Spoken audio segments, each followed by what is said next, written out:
Hello viewers, আসসালামু আলাইকুম। কেমন আছেন সবাই? আশা করি ভালো আছেন। আজকে একটি নতুন টিউটোরিয়াল নিয়ে হাজির হলাম। তো আজকের টিউটোরিয়ালটি খুব চমৎকার হতে হয়েছে, কারণ একটি মোবাইলে কল করলে সেই কলটি দুইটি মোবাইলে প্রবেশ করবে। তো আপনাকে ভালোভাবে এক্সপ্লেন করলে সেই ব্যাপারটি আপনি আরও সহজ হয়ে যাবে। যেমন ধরেন, আপনি কারো কল শুনতে চাচ্ছেন, কারো মোবাইলে কলটা শুনতে চাচ্ছেন।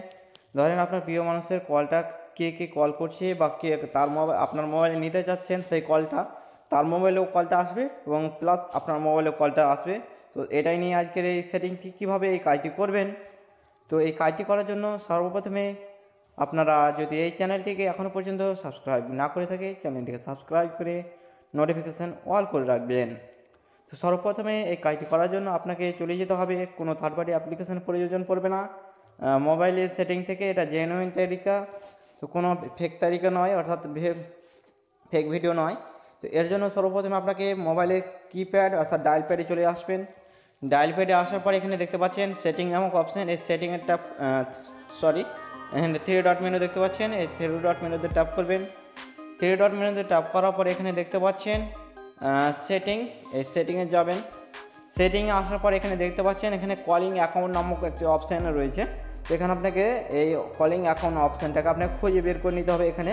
তো এখানে কিছু কারো মোবাইলে আলাদা থাকে, অর্থাৎ অন্য থাকে। তো এখান থেকে আপনাকে যেখান থেকে হোক না কেন আপনাকে কলিং অ্যাকাউন্টটা খুঁজে বের করে নিতে হবে, কিন্তু প্রত্যেক মোবাইলেই কোথাও না কোথাও থাকে। তো এখানে কলিং অ্যাকাউন্টে চলে আসবেন। কলিং অ্যাকাউন্ট আসার পর এখানে দেখতে পাচ্ছেন অপারেটর রিলেটেড সেটিং, এখানে ট্যাপ করে নেবেন। যখনই আপনি অপারেটর রিলেটেড সেটিংয়ে ট্যাপ করবেন, এখানে দেখতে পাচ্ছেন কল ফরওয়ার্ডিং, দ্বিতীয় নম্বরের অপশান, এই কল ফরওয়ার্ডিং ট্যাপ করবেন।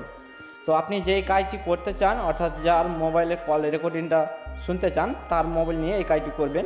তো তার মোবাইল নিয়ে এই কাজটি করলে আপনার মোবাইলে সেই কলটি চলে আসবে, প্লাস তার মোবাইলেও আসবে কলটি, এবং আপনি শুনে নিতে পারেন। তো এর জন্য আপনাকে যে সিমটাতে আপনি কলটা নিয়ে আসতে চান, সেই সিমটাতে আপনাকে ট্যাপ করে নেবেন। অর্থাৎ সেই যে সিম নম্বরটাতে আপনি ট্রান্সফার হবে, যে কল আসবে আপনার প্রিয়জনের মোবাইলে, যে সিম নাম্বারটাতে বেশি কল আসে, সেই নাম্বারটা আপনাকে সিলেক্ট করে নেবেন। তো আমি সেই নাম্বারটা সিলেক্ট করে নিলাম। এখানে সিলেক্ট করার পর এখানে রিডিং সেটিং এখানে দেখাচ্ছে, অর্থাৎ সার্চিং হচ্ছে। সার্চিং হওয়ার পর্যন্ত আপনি অপেক্ষা করে নেবেন।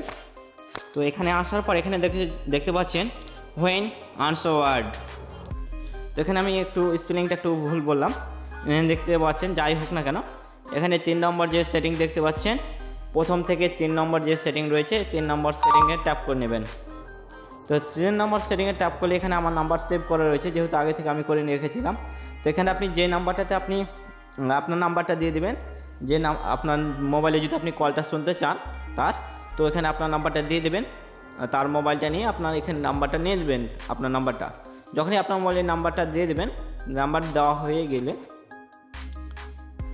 এখানে নাম্বারটা দিয়ে দেবেন। নাম্বার দেওয়ার পরে এখানে ওকেতে প্রেস করবেন। ওকেতে প্রেস করার পর এখানে আপডেটিং হবে, অর্থাৎ আপনার যে নাম্বারে দিলেন সেই নাম্বার আপনার কল চলে যাবে, প্রিয়জনের মোবাইল থেকে আপনার মোবাইলে সেই কলটা চলে যাবে, রিসিভ হয়ে যাবে। এখানে আপডেটিং হয়ে গেছে, এখানে সাকসেসফুল হয়ে গেছে।